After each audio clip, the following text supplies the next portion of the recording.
been a minute since I've done a movie review or talked about a movie, so I thought that I would go ahead and get one of these up. I actually have another one I'm hoping to do this week on a similar theme. It's like a theme week. Anyway, today I'm going to be talking about a new movie that released on Shudder at the end of May called The Surrender.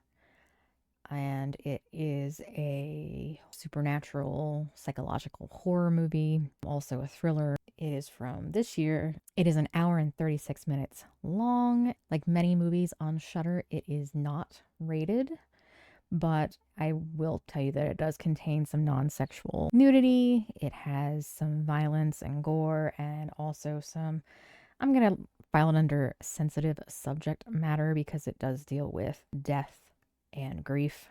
So this was written and directed by Julia Max, who this is her first feature-length film. When I was looking at her IMDb and just kind of looking her up a little bit, she does have some shorts that she has done, but this is her first full-length film that I could find. And as I said, she did write and direct it. So the stars of this are Colby Minifie, I believe is how you say her name. It could be Minifie, I am not entirely sure. But those who have watched The Boys or Gen V will recognize her as Ashley. She was also years ago on Jessica Jones, the Netflix series. She was Robin on there. And then she did also have a reoccurring role in Fear the Walking Dead. Also in this, we have Kate Burton, who is a longtime actress. She's been around for quite a while. The first thing I can remember her from was she was Margot in Big Trouble in Little China. She also was Ophelia in Uncle Tom's Cabin, which gives you an idea of how long she's been acting. She also more recently was in Dumb Money, and she's been doing a lot of kind of smaller roles, some reoccurring parts, but just occasional appearances in different TV shows and things like that. Just kind of here and there work. The last person to really star in this is Neil Sandilands. He is largely known for voice acting. He's done voices for video games. He was Koros in Kingdom of the Planet of the Apes.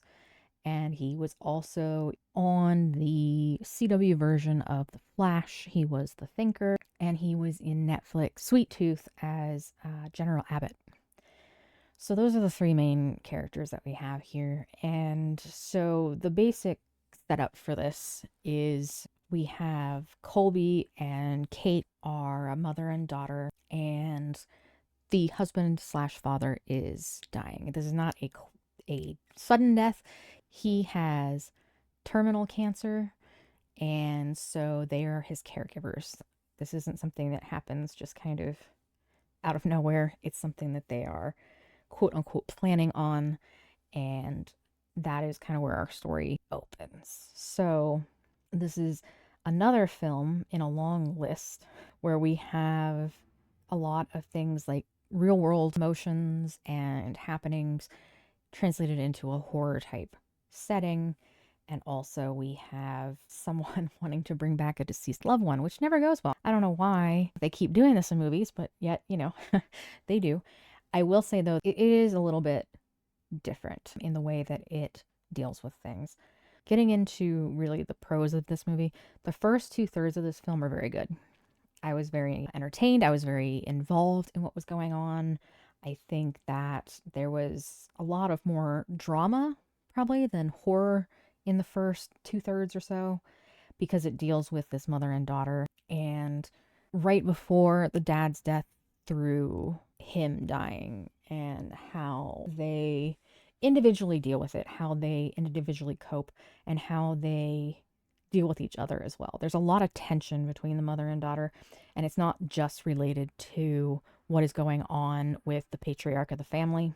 These tensions, of course, because they are in a closed off situation and they are dealing with all of this, they do increase over time. It's a very kind of sad, very kind of real discourse between a mother and daughter who are going through this major life event. And I think that is portrayed very well. Some of the some of the fights in this are actually a bit uncomfortable because of how real they kind of get. So some of the things that they say while they're fighting seem like kind of a bit of a low blow, but it makes it very real. It grounds this very much in reality, especially the first half. Like I said, it makes it work very well. So moving along in this, as the story progresses, we learn that the mother has gotten into some very new age spiritual kind of, I'm not going to say cult, but definitely kind of very new age, very, I mean, she thinks she can bring the father back from the dead, or she thinks that she knows someone who is just the man. He is literally referred to as the man or he through pretty much the entire movie. She knows of this man to help with the ritual, I guess I'll call it, because of her yoga instructor. Or at least that's kind of the story that we're given. So when we talk about the man, Neil Sandilands plays the man. And honestly, I really liked this character. He's very mysterious. He's very gruff. We don't know what his motivations are. He adds a lot of mystique, and he only really talks or says things when he feels that he needs to for like instruction purposes. He doesn't really explain anything. He just kind of is. And I think it works very well in this context because this is a man who supposedly can bring people back from the dead. So he is very closed off. He is very mysterious, and he just kind of demands things of people in order to fulfill his rituals that he does. Originally, of course, because of the ambiguity of where her mom found out about this guy and the whole ritual, the daughter is not on board. And she does eventually come around realizing that her mother's going to do it anyway. So she decides that she's going to help with it. And then if it falls through and doesn't work, then, mom can't say, well, you didn't support me. So that's kind of where we are for a large part of the movie, is this buildup of the relationship between these women, the different approaches to sickness and death, and dealing with what is going on with the father/husband. Everything in this movie, like I said, is done very, very well. I really like the acting. I really like the setting. The realness of it is great. The first start of this strange ritual that we have is very interesting. It's kind of, it is reminiscent of some other things, lots of candles, very ritualistic things we've seen before. This is where things go off the rails. So here's where we get into the cons for this movie. Things don't go as planned, which, I mean, of course they don't, because that's what happens in these movies all the time. But in this one, when things start to go off the rails, when things start to go wrong, this movie, which is already a slow burn in a lot of ways, comes to a screeching halt and has like no forward momentum. We have the inciting incident of the immediate aftermath of the ritual kind of going wrong. And then after that, it just snail crawl. There is not a lot that happens. And I feel like a lot of things that do happen are kind of just thrown in there. They seem very kind of cliche in a lot of ways. I feel like on some level, the filmmaker, when we got to this point, she kind of maybe had an idea of what she wanted to do, but had a hard time figuring out how to translate that to film, maybe, which is understandable with this kind of subject matter, that you would have some limitations, some issues with that. But I think ultimately the way it's handled is detrimental to the film because of it slows down to such a crawl. And we've had this buildup between the mother and daughter, and we've seen kind of, they're both unable to let go. It's just in different kind of ways. And those different approaches are what bring us to the point where things start to fall apart. And that's fine. That all works. However, when things start to fall apart after that kind of inciting incident, right after things start to go wrong, it's just very jarring, and it doesn't move forward from that point. The plot does not really move forward from that point. There are scenes that kind of reaffirm things from earlier, and some of the theming and messaging. And by the end, we do come back around to that. The overall themes and kind of what the film was overall trying to get to. The through point is there. It makes sense. But getting there is a bit of a journey, and it feels unnecessary in a lot of ways because a lot of it just doesn't make sense. It feels like there was a lot of things that the filmmaker had in mind for kind of what they wanted this to be, how they wanted it to go. But I feel like they didn't necessarily know what was happening, if that makes sense. They didn't have a super clear vision. And when you are making something that has ambiguity to it, whether you're writing something, whether you're filming something, anything where you are creatively making something ambiguous, you as the author, as the artist, need to know the real answer, right? You need to know what's going on. Now, there might be different ways to interpret what is going on, and that's fine because everyone's going to bring their own experience to it.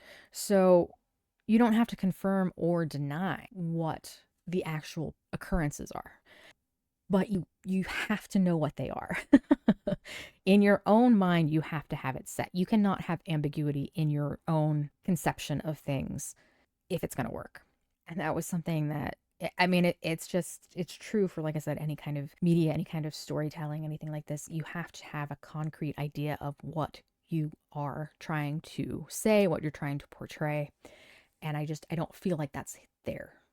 I've seen a lot of other narratives and a lot of other works where it was very obvious that the creator did not have a very firm grasp on what they felt happened, and the entire piece suffers for it. And I think that's kind of what's happened here. And I'm a person that loves ambiguity. You don't have to spell everything out. I love for there to be interpretation and vagueness. But if the creator doesn't really understand or know what their point is or what they're trying to say, then how is anyone else going to be able to? If you have films that have ambiguity, if you have films that have a lot of twists to them, you have to know as the creator, as the person who is driving this vehicle, where it's going. And I don't feel like that was the case here. I feel like they got bogged down with wanting to have these different visuals and this atmosphere to it. I don't think it really worked. Now, that being said, I do feel like in the end, it did come back around to kind of portray the message that was meant to be here. So it works. It just takes a bit to get there, and it's a bit of a slog to get there. And I think that there was a lot of potential here, which makes it more disappointing that it wasn't cleaner. It's easy to write off something that is just bad as just being bad. Something that has potential that ends up being bad feels more like a failure, feels more like it just didn't live up to its potential, and it feels disappointing. And I think that's ultimately how I feel about this. I feel that it was kind of disappointing. It by no means turns me off to Julia Max and what she might do in the future, because there's a lot of groundwork here that I think is very, very good. And the fact that Max does come from shorts. Shorts are a very different beast than a full-length feature. And it's just like short stories are different from novels. And anyone who has ever written anything will tell you that endings are the hardest part, right? I think the ending of this is okay. I think ultimately where they got at the end of the movie and the overall what happens at the end, the ending sequence works. I think it is what it is supposed to be. It's just kind of that third act middle ground that falters a lot.